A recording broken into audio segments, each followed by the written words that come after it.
Bien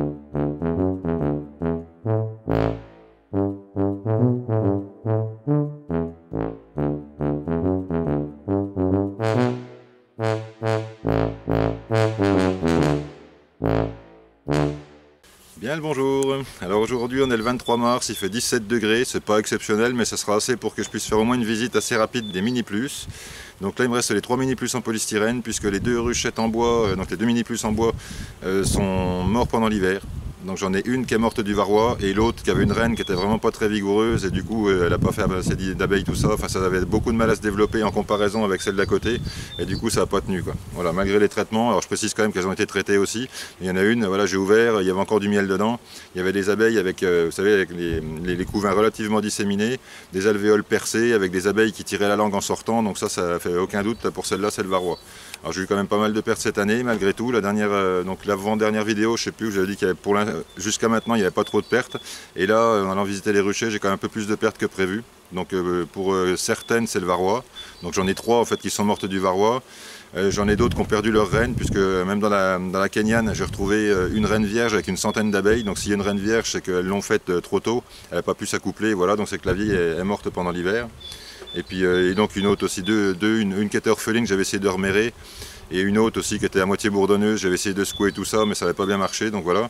Et puis les autres, c'est la saturation de miel. Alors n'en déplaise à certains qui vont me dire que c'est pas possible, je vous garantis que le lierre quand il est sur tous les cadres, les reines ne peuvent pas faire d'abeilles d'hiver et donc commence à passer l'hiver avec des dernières abeilles d'été si vous voulez, elles n'ont simplement pas vécu assez longtemps pour jusqu'au printemps. Donc 10 ruches de mortes quand même sur 35, donc ça fait quand même beaucoup, c'est beaucoup plus que d'habitude. D'habitude je perds entre, on va dire 5%, entre 5 et 10% en moyenne, ça dépend. Alors certains me diront qu'eux ils ont eu 0 perte, mais par contre les gars, si vous changez les reines tous les 2 ans, vous avez toujours des reines jeunes, alors que moi je le fais pas. J'ai des reines qui viennent d'un peu partout, donc des essaims que j'attrape à droite à gauche, dont des reines qui sont relativement vieilles, et certaines passent pas l'hiver, c'est comme ça, donc ça c'est un choix que j'ai fait. Donc ce qui fait qu'une perte de 5% c'est normal, et jusqu'à 10% on va dire, il n'y a pas de quoi s'affoler plus que ça. Par contre là ça fait quand même pas loin de 30%, et là ça fait vraiment beaucoup, donc après j'ai eu vent aussi de gens qui ont perdu beaucoup plus que ça, donc des 50%, des 80%. Alors je sais pas ce qui s'est passé chez vous, mais bon visiblement la mielée de lierre, en tout cas ici en Côte d'Or, la mielée de lierre a eu des effets dévastateurs sur la plupart des ruchers. Et puis le varroa a fait le reste, quoi. Pour ceux qui n'ont pas traité ou mal traité, du coup le varroa s'en est donné à cœur joie. Et moi je vous dis, malgré les traitements au varomède et les comptages que j'avais fait au mois de novembre, j'ai quand même eu 3 ruches qui sont sûres, elles, mortes du varroa, voilà, sur 10. Et les 7 autres, je vous dis, il y en a 2 qui étaient plus ou moins bourdonneuses, orphelines, dont celle que je vous ai montrée à la dernière vidéo. Et puis les autres, c'est la saturation de lierre, quoi. Voilà. Donc là, on va ouvrir juste, là je ne vais pas tout sortir des cadres, ce que je voudrais voir c'est juste, je vais retirer le couvre-cadre, donc je vais enlever les plastiques des pains de candy que j'avais mis pendant un moment. Celle-ci avait encore un nourrisseur parce qu'elle était pleine de miel, donc je n'avais pas à la nourrir, celle du milieu là. Donc on va enlever tout ça, on va enlever le couvre-cadre, je vais regarder s'il y a de la ponte dedans, donc si la reine est toujours dedans, je ne vais pas chercher la reine, mais juste regarder sur les cadres s'il y a de la ponte, et si je trouve de la ponte, eh ben, c'est que tout va bien. Je vais inspecter en même temps s'il y a du couvain, dont je ne doute pas, je vais regarder l'état du couvain, voir s'il est propre, s'il n'est pas disséminé, s'il n'y a pas de soucis de particulier. Et donc je vais leur remettre le couvre-cadre, je leur remets un nourrisseur avec du sirop. Alors le sirop en ce moment c'est pas tellement conseillé si vous comptez mettre des hausses sur vos ruches après, parce que les abeilles risquent de remonter le sirop qu'elles auront stocké en bas, elles risquent de le remonter au-dessus. Si vous en mettez beaucoup, elles vont le stocker. Donc là le but c'est vraiment de leur donner un petit coup de boost, de les aider un petit peu, parce que ça miel encore pas hyper fort. Et je voudrais pouvoir les amener à être divisés assez rapidement, sachant que je ne fais pas de picking. Alors c'est pas que je ne sais pas le faire, hein, c'est que je ne suis pas tellement pour cette méthode-là. Je vous expliquerai certainement dans une autre vidéo pourquoi exactement. Et donc là je voudrais faire des divisions, donc là celle-ci j'ai rajouté un étage il y a quelques temps parce qu'elle était vraiment forte et les abeilles commençaient à plus pouvoir rentrer, donc j'ai rajouté un étage avec des cadres déjà bâtis. Et les autres pour l'instant c'est encore pas, ça déborde pas encore, et celle-là travaille pas beaucoup, d'ailleurs je m'inquiète un peu. Donc je vais regarder ça, et puis ouais, mais je ne vais pas tout découpler, je vais juste regarder l'étage du haut. Si je trouve des couvains dedans, bon, s'il n'y a que du miel, j'irai à l'étage du bas. Si je trouve du couvain dans le haut, de la ponte et du couvain qui est propre, c'est tout, j'arrête là. Je remets le couvre-cadre, je mets un demi-litre de sirop par ruche pour 2 ou 3 jours, comme ça les aide un petit peu à démarrer. Et comme ça, quand elles seront bien parties, comme j'aurai 4 étages sur les 3 mini plus, du coup je pourrais les séparer au moins en 2, en répartissant, en mettant les cadres avec du couvain ouvert, du couvain fermé, des cadres de réserve, tout ce qu'il faut. Et voilà, et donc comme ça je laisserai les reines là et j'embarquerai le reste ailleurs pour que les abeilles fassent des nouvelles reines et que les reines aillent s'accoupler, etc., etc. Donc je l'emmènerai certainement chez Martial, je pense. Bon je vais regarder, je vais vous montrer quand même un petit truc qui s'est passé pendant l'hiver, donc vous allez voir ça. Les ruches en polystyrène c'est bien, Mais le problème, c'est qu'il y a des prédateurs qui s'y attaquent. Donc là, je vais vous montrer un petit peu ce qui s'est passé. Je vais vous mettre là les images de la caméra de chasse pour que vous voyez en image qui s'est attaqué aux ruchettes. Et ensuite, je reviens vers vous et on attaque la visite. Donc là, on voit que ça a été bien piqueté. J'avais découpé la partie qui était bouffée, j'ai remis des cales en espérant que ça tienne. Et du coup, elles les ont remangé un petit peu. Alors pas encore assez, elles n'ont pas complètement ouvert l'ouverture. Hein. Là, on voit pas bien, mais... il y a pas beaucoup de... Elles n'ont pas été jusqu'au bout en fait, donc elles ont largement ouvert le devant, mais par contre le derrière, comme c'est relativement épais, est toujours à la bonne cote. Par contre, je vais changer les planchers dans pas longtemps. Et donc celle-ci a été mangée aussi. Voilà, vous voyez, j'ai déjà remis une petite cale, j'avais découpé un morceau, j'ai remis une cale pour boucher le trou. Et donc celle-ci, quand j'ai remis l'étage en même temps, j'en ai profité pour remettre un plancher neuf, quoi. Et là, pour l'instant, comme il fait beau, le coupable doit avoir quelque chose d'autre à se mettre sous la dent. Et donc du coup, ils attaquent plus les ruches, quoi. Mais bon, c'était quand même un souci, ça. Voilà. Donc là, tout de suite, je vous mets les images du coupable et je vous reprends tout de suite après.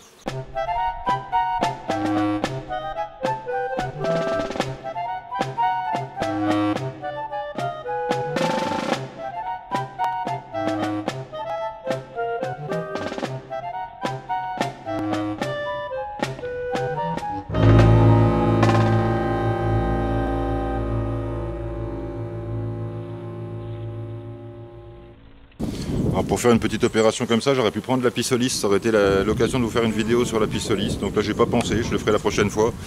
Donc voilà, aujourd'hui on va le faire à l'enfumoir.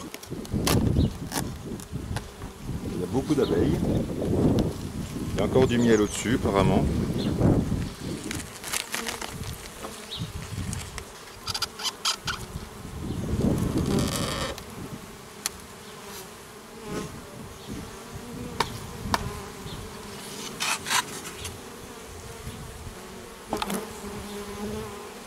Tout ça, c'est surtout du miel, visiblement.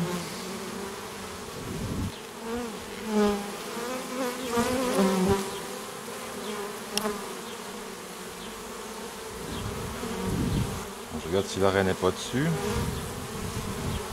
A priori, non, pas de ce côté-là, en tout cas. Non plus. Voilà, bien. Donc ça, c'était la Carpatica F1. Donc ça, c'est une reine Carpatica couplée avec mes faux bourdons du coin. Donc elles n'ont pas l'air très agressives. Je ne sais pas si vous voyez là. Vous voyez, le couvain est bien resserré. Est-ce qu'il y a de la ponte? Oui, il y a des œufs. Vous voyez ou pas? Je vois pas trop ce que je filme, donc soyez indulgents.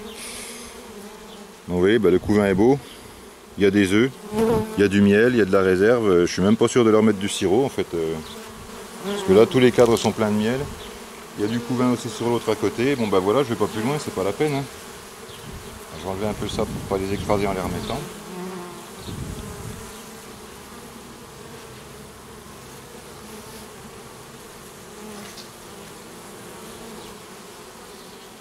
Bon voilà, c'est pas la peine d'aller plus loin. Hein.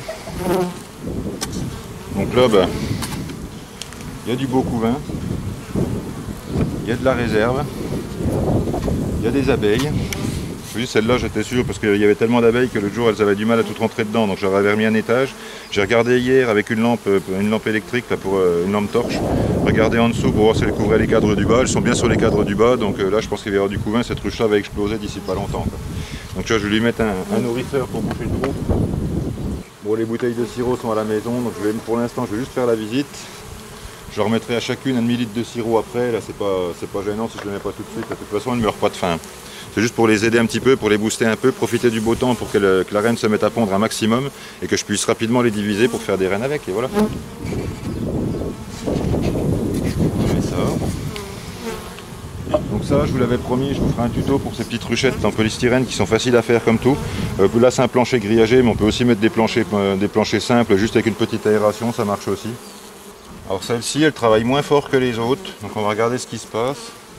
Elle n'a pas eu de candy, par contre les autres ont eu du candy, elle n'en a pas eu. Donc elle a toujours son nourrisseur de l'an dernier, mais comme c'était saturé de miel, je ne m'étais pas trop embêté.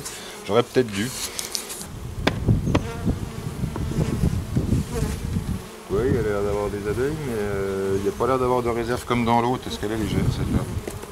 Oui, alors celle-ci est plus légère que l'autre. Donc elle, il est temps que je mette du sirop. Vous voyez, je ne me suis pas méfié. J'ai pas regardé depuis un petit bout de temps. Alors faut y aller doucement par contre, parce que le polystyrène, ça résiste pas trop au coup de lève-cadre, donc on y va tranquille. Voilà. Donc il y a des abeilles, mais c'est pas explosif comme l'autre, hein. Il n'y a pas de réserve au-dessus là par contre. Bon, bah, c'est pour ça qu'il n'y a pas plus d'abeilles que ça. Je vais quand même tirer un cadre ou deux, celles-ci sont pas propolisées au-dessus. Oh là, j'aime pas ce que je vois là. Donc ça, ben, c'est sec, il n'y a rien.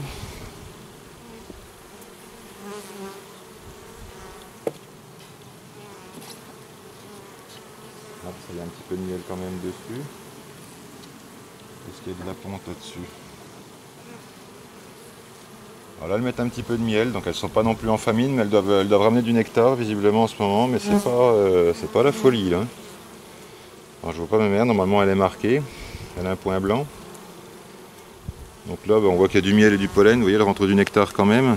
Il n'y en a pas des masses, donc je pense que s'il y a moins d'abeilles dans celle-là, c'est aussi parce que j'ai pas mis le candy et du coup ça les a pas boostés pendant un moment, quoi.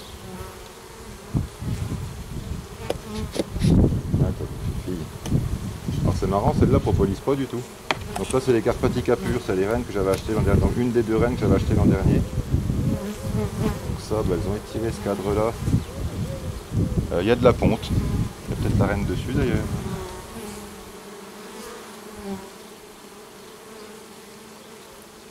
C'est là mes mères ou pas? Non. Vous voyez, bah, tout ça c'est pondu. Je sais pas si vous voyez dans le fond des alvéoles, je vois pas trop ce que je filme avec le soleil là. Donc on voit que c'est des abeilles qui sont quand même relativement douces. Vous voyez, tout ça c'est pondu aussi. Donc bah, je vais pas me poser plus de questions que ça. Par contre je vais leur mettre du sirop parce que là elles sont justes. Attention les filles. Hop, on se sauve de là. Voilà.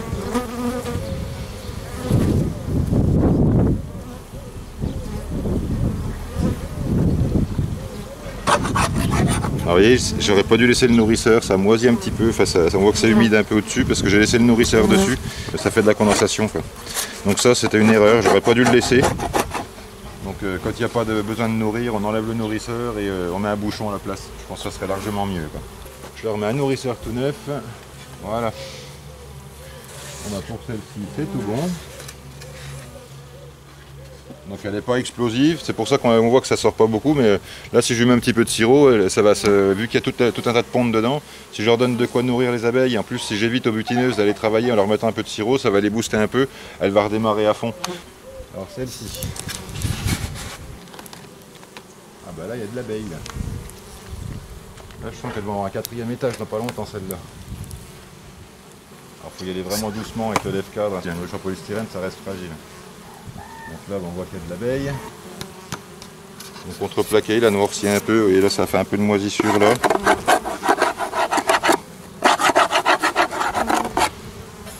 Ce que je ferai c'est que j'en ferai les autres, je leur en mettrai des secs, le temps de sécher ceux-là. Je leur mettrai un petit coup de chalumeau dessus pour les désinfecter.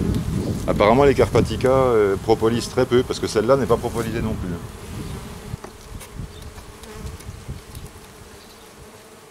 Ça c'est plein de miel.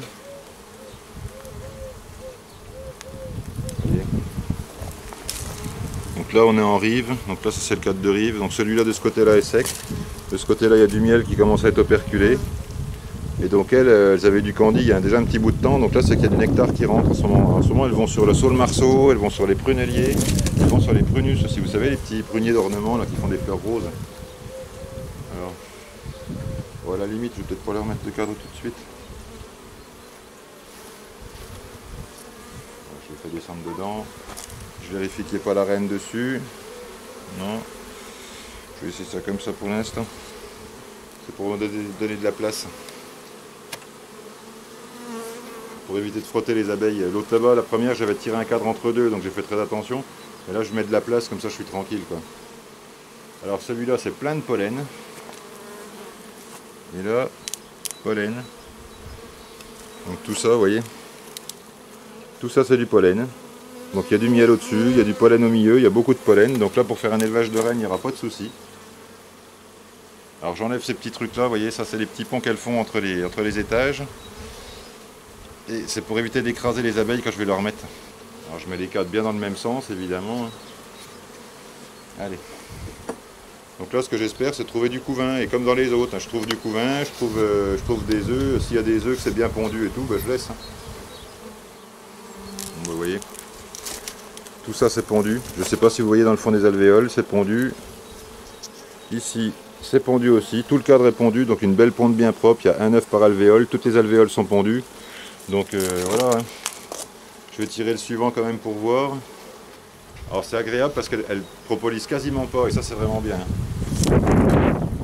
je regarde s'il n'y a pas la reine dessus. Là, comme c'est des cadres pondus, c'est pas impossible. Je ne vais pas la foutre par terre. Elle n'est pas pondue. Ah si, il y a des larves. Il y a des larves, il y a des œufs. Vous voyez? Je ne sais pas ce que vous voyez par contre. Hein. Un cadre comme ça irait bien pour faire un élevage. Donc je ne vais pas les diviser maintenant parce qu'il n'y a encore pas de faux bourdons. J'en ai encore pas vu. Il y en a peut-être dans les ruches plus grandes. Ça c'est pondu.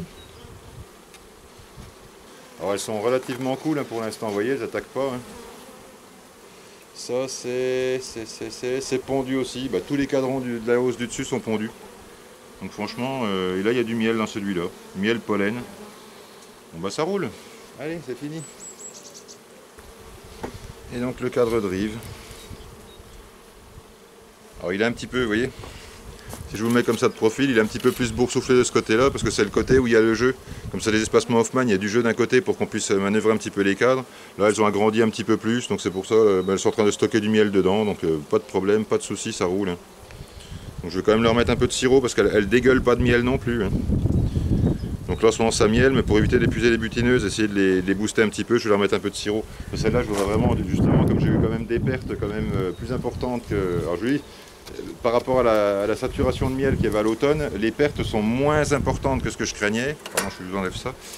Mais quand même plus importantes que d'habitude, quoi. Donc pour compenser ça, et surtout les Carpatica, vraiment, je suis de plus en plus... content de mes Carpatica, donc je pense que je vais faire un maximum de rennes Carpatica cette année. Donc je vais faire des rennes, des filles des Carpatica. Elles iront s'accoupler avec les faux bourdons locaux et puis ça leur a donné une bonne souche, je pense. Bah, vous voyez, comme la première là-bas, c'est une F1 et elle tourne largement aussi bien que les mères, même plus, encore plus que les mères, quoi. Le seul truc, c'est que là-bas elle propolise, alors que celle-là propolise pas. Donc la propolis, bah, quand on veut en récolter, du coup c'est délicat. Enfin, si vous voulez récolter de la propolis, il vaut mieux avoir des caucasiennes ou trucs comme ça. Par contre, pour la visite de la ruche, quand il n'y a pas de propolis, c'est quand même assez génial, quoi, parce que là on ouvre, on tac, on fait ce qu'on veut, il n'y a pas de problème, on n'est pas collé à la propolis ni rien, c'est quand même pas négligeable. Voilà, hop, le petit toit qui va bien, et voilà. Bon ben voilà, opération terminée. Donc pour rappel, donc ces 3 ruchettes là sont peuplées avec des Carpatica. C'est la première fois de ma vie en fait que je commande des rennes, parce que j'étais pas du tout pour le fait de mettre dans les ruches des rennes de ci, de ça. Pour moi la seule abeille qui vaut c'est l'abeille locale, et je le pense toujours. Par contre voilà, dans les locales le problème maintenant c'est qu'il y a beaucoup de buckfast qui sont sélectionnés pour certaines raisons, mais pas forcément les meilleurs. Alors de mon point de vue à moi, tirez pas les gens, c'est bon. Hein. Donc voilà, donc la Carpatica, je trouvais qu'elle avait des capacités qui étaient très proches, et même voire supérieures à la noire, et c'est pour ça que je voulais tester cette souche-là. Pour l'instant, j'en suis bien content, parce que franchement, elles se sont super bien développées. Les rennes, c'est des super pondeuses, elles ont hiverné sur des colonies relativement petites, elles ont gardé pas mal de miel pour l'hiver, même grandement, parce que c'était à moitié saturé. Là, elles ont bien redémarré, donc celles qui avaient déjà mangé, qui avaient une colonie un peu plus grosse, ont déjà mangé quand même pas mal de miel dedans. Elles avaient fait de la place, elles commençaient à manquer un peu, donc je leur ai mis un pain de candy, elles ont démarré à fond les manivelles. Celle qui est encore saturée, donc elle, j'ai laissé manger le miel. Je ne l'ai pas nourri encore cette année, donc du coup, voilà, elle a un petit retard par rapport aux autres. Au niveau des couvains, les 2 qui sont en avant sont des beaux couvains bien jointifs, avec des œufs bien dans toutes les alvéoles et tout. Les couvains operculés sont bien beaux, bien jointifs, il n'y a pas un trou dedans. Donc franchement, ça roule, quoi. Là, il n'y a pas de souci, quoi. Donc ces ruchettes-là, je vous ferai certainement un tuto dans pas longtemps pour vous expliquer comment je les fais, parce que ça vous coûte vraiment pas cher. Quand on voit le prix d'un mini plus, quand on l'achète et le prix de revient d'un mini plus comme ça, il n'y a pas photo, il faut les faire. En plus, c'est pas très long à faire. Pour les planchers, je me casse un peu la tête à les faire avec un plancher grillagé et tout ça, mais je vous ferai certainement un modèle, donc je vous ferai le tuto de ce modèle-là et peut-être d'un modèle plus simple, simplement avec un plancher bois, hein, parce que le plancher polystyrène, vous voyez, c'est mangé par les mésanges, donc du coup, c'est pas forcément très pratique, quoi. Voilà. En attendant, donc je vous tiendrai au courant de ça dans toute l'année. Donc je les diviserai dans pas longtemps. Là, je vais leur remettre un étage d'ici peu. Donc celle-ci vient d'avoir son 3e étage. Peut-être que je mettrai un 4e étage sur les 3 ruches, puisque de toute façon, là j'ai les cadres bâtis et je vais les mettre par le dessous. Donc ça va pas refroidir la ruche, ça va donner de la place, ça va motiver la reine pour qu'elle ponde et je vais la motiver un petit peu en mettant du sirop. Alors le sirop, comme je vous ai dit tout à l'heure, là vous pouvez en mettre, si c'est pour un mini plus, vous pouvez mettre du sirop. Si c'est pour une ruche que vous allez mettre en production, si elles ont besoin, mettez du candy et pas du sirop, parce que sinon elles vont stocker le sirop. Elles risquent de stocker, si vous en mettez beaucoup, elles risquent de le stocker. Et quand vous allez poser les hausses, elles peuvent très bien remonter du candy, du sirop dans la hausse, quoi. Donc si vous n'avez pas envie de faire du miel de sirop, voilà, évitez de mettre du sirop sur les ruches de production, quoi. Tout du moins qui passeront en production dans pas longtemps. Et pour les mini plus, là il n'y a pas de souci. De toute façon, je ne vais pas récolter le miel dedans, c'est uniquement pour elles. Donc je vais leur mettre un petit peu de sirop, je ne vais pas les bombarder, hein. Je vais leur mettre un petit demi-litre tous les 2-3 jours et c'est tout, hein. C'est juste pour les aider un petit peu. Et c'est même pas du 50-50, hein. Moi j'ai du 70-30. Je vais leur mettre ça, c'est vraiment pour éviter que les butineuses s'épuisent, aller chercher du miel, parce qu'il faut quand même aller assez loin, il n'y a pas encore beaucoup de mielés. Donc du coup elles font beaucoup de kilomètres et j'ai envie de conserver un maximum d'abeilles dedans, justement dans l'optique de pouvoir les diviser sans avoir une trop grosse perte de population, quoi. Voilà. Allez, écoutez, c'est tout pour aujourd'hui. Donc ça s'est bien passé. Je suis content de mes Carpathia, je vous en reparlerai tout au long de l'année. Il y a toujours des gens qui me demandent alors qu'est-ce que tu en penses des Carpathia. Pour l'instant, j'ai pas encore fait une récolte dessus, vous voyez. Donc déjà, je voulais voir déjà comment ça passait l'hiver. Ça passe super bien l'hiver. Donc je sais que ça bâtit bien, que ça butine tôt le matin, que ça rentre tard le soir, que ça rentre quand même pas mal de miel. Quand ça miel, ça y va fort, quoi. Et voilà, et sinon les abeilles sont relativement douces, quoique un peu intimidantes. Je veux dire, quand c'est la pleine mielée, qu'elles sont un petit peu pas en furie, mais qu'elles sont vraiment en grosse activité, vous ouvrez la ruche, vous avez l'impression qu'elles vous sautent au nez, en fait, et vous avez une centaine d'abeilles qui vous tournent autour dans tous les sens. C'est plutôt pour vous intimider qu'autre chose, parce que si vous regardez, en fait, elles vous piquent pas. Vous n'en avez pas sur la vareuse en train de piquer comme des folles ou sur les gants. Vous voyez, là, j'ai pas utilisé de gants ni rien, là, elles ne bougent pas, mais bon, c'est encore des petites colonies, hein. Donc quand elles sont plus grosses, évidemment, ça sera un peu plus rodéo, on va dire, quoi. Voilà, sinon, écoutez, je suis content. Bon, j'ai perdu mes 2 autres ruchettes, voilà, les deux ruches en bois, mais bon, voilà, malheureusement, là, cette année, il y a eu quand même plus de pertes que d'habitude. Il y a eu quand même moins de pertes que ce que je craignais à l'automne, parce que quand j'ai vu que toutes les ruches étaient saturées de miel, je me suis dit là, c'est pas possible, je vais tout perdre. Et en fait, bon, il y en a quand même moins que ce que je craignais, mais quand même plus que les autres années, quoi. Voilà. Donc ça, donc tout au long de l'année, je ferai encore les traitements au varomètre, puisque visiblement pour moi ça fonctionne pas mal. Même s'il y en a une, alors celle-là j'ai peut-être mal fait le traitement, j'en ai peut-être pas mis assez, c'est possible aussi, hein. Donc voilà, donc pour l'instant le varomètre j'en suis content, les Carpathia j'en suis content, je vous donnerai plus de détails quand j'aurai plus de détails, parce que pour l'instant je vais maintenant, voilà, il faut que je les mette en production, il faut que je vois comment ça se développe, il faut que je vois combien ça fait de miel par rapport aux autres, et vraiment là à la fin de cette année je pourrais vraiment vous dire ce que je pense des Carpathia de A à Z. Pour l'instant, voilà, j'ai que des observations comme ça, mais pas encore assez c'est pas encore assez précis, j'ai encore pas assez de données si vous voulez. Voilà. Allez, c'est tout pour aujourd'hui. Et bien comme d'habitude, portez-vous bien, soignez bien vos abeilles et à bientôt pour les prochaines vidéos.